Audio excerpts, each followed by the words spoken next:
summers. Why, in December, there was a thin summer duvet on the bed. And if that woman hollering up the stairs, again, wasn't his mother, whose was she? Philip's, presumably.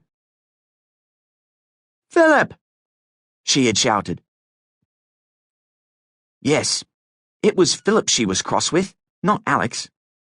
In another bedroom, Philip was failing to get up in time for something. Philip was the key to this. The rational explanation. Dad reckoned there was a rational explanation for everything, even things that made no sense at all. UFOs, ghosts, God. They're just the names people have come up with for stuff they haven't worked out yet.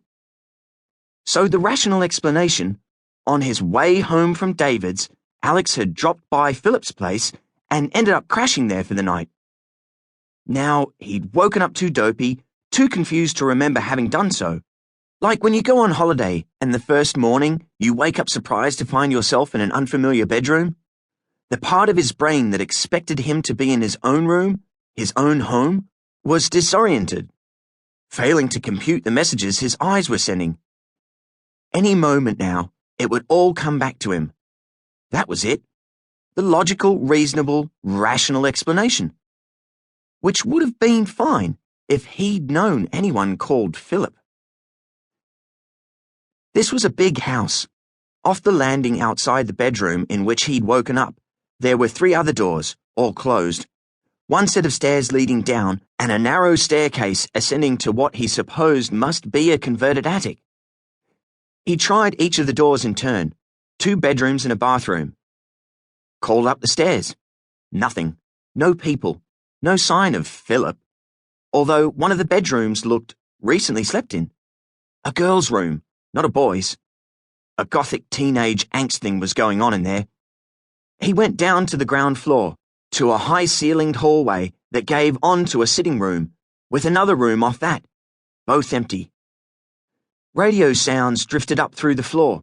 The kitchen had to be down in the basement, which was where he'd find the woman who'd been yelling up the stairs, Philip's mum.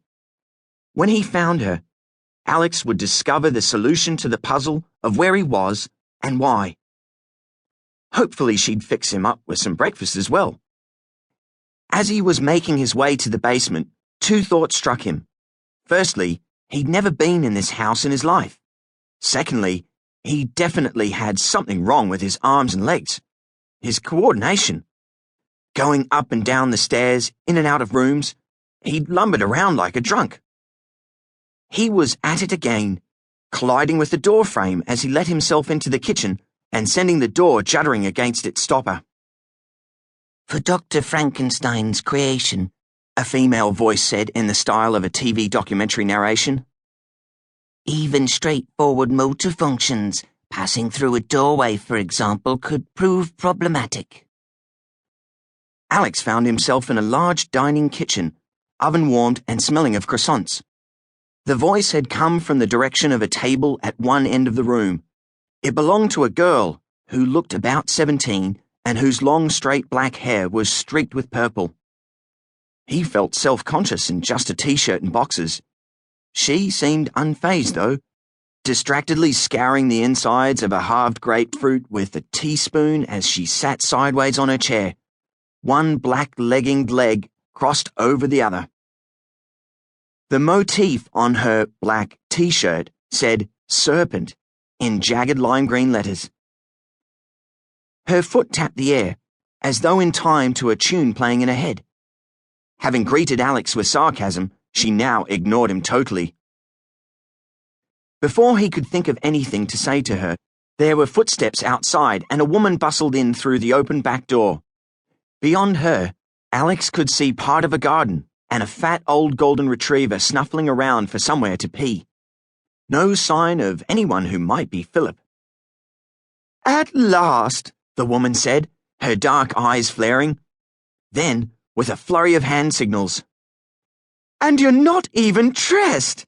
Sit down and eat. The croissants will be stone cold by now, but whose fault's that?" The woman was tall and bony, wearing a filmy dress that swished when she moved. She snapped off the radio, tugged open